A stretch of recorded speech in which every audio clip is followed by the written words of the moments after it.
Hi, church family. Love you and miss you all. I'm so glad I have this chance to share with you today. When COVID-19 first started, I had all these big plans for my devotional life. I had a long list of Bible verses I wanted to memorize. I had a list of people I wanted to pray for. I had a plan to read the entire Bible in just a few months.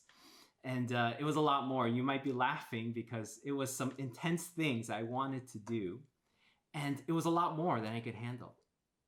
On top of it, the lockdown got longer and longer. It kept going and going and going. And I underestimated how hard working from home, schooling from home, just staying home was. And so I got disappointed because I couldn't get any of these things done. I couldn't do it at all. And I started asking myself, if I can't even do this, what do I have to offer? What do I have to give? Every member is a minister, and I wanted to minister. I want to serve the people that were hurting in this world, my neighbors that I knew were all having a hard time with this pandemic. I started reading a story in Acts 3 about Peter and John meeting a blind man in the temple gate. And I got stuck on this line for some reason. It resonated with me because it was about how I felt. Peter says to the blind man, I don't have any silver or gold to give you.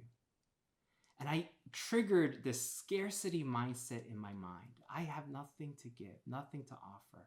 I've reflected over and over on this verse. But luckily, God kept me reading.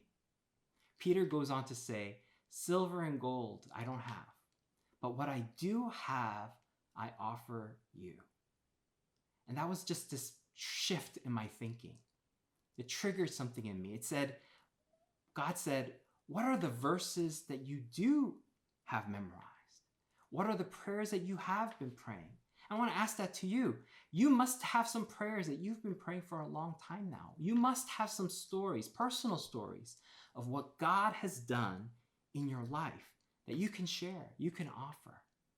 This shift in thinking is so important, to be grateful for what God has already given to you. What are the blessings that what we already have? And on top of that, sometimes our greatest pain, our greatest hurt is the best thing we can offer this hurting world. God never wastes a hurt. And so sometimes your most painful story is the best thing you can share. For those of you who are feeling, I have nothing to give, I'm so empty that I absolutely have nothing to offer, let me share with you what Peter says. Peter gives Jesus. As your brother in Christ, that's the greatest treasure you do have. As believers, as children of God, our greatest treasure is Jesus. Later on, as God heals this blind man, crowds form, and they're all staring at Peter. And Peter says in verse 12, this amazing line, he says, why are you staring at me like it's my own power or piety that healed this man? No, it was Jesus. That's what we have to offer this world, this broken world. He's the greatest treasure. In fact, that's what devotional life really is all about. It's not about how many verses you memorize or how much Bible you read or how many prayers you pray. Those are all great things. But really, our devotional life is enjoying Jesus, the treasure that we have, and praying and reading and memorizing because we're delighting so much in Him. He is the treasure we can offer, not just to ourselves, but to our families, to our neighbors, to hurting people in this world. He is the treasure that we have to give today. And I want to remind you and encourage you, reflect on the blessings that we have in Him. God bless you guys.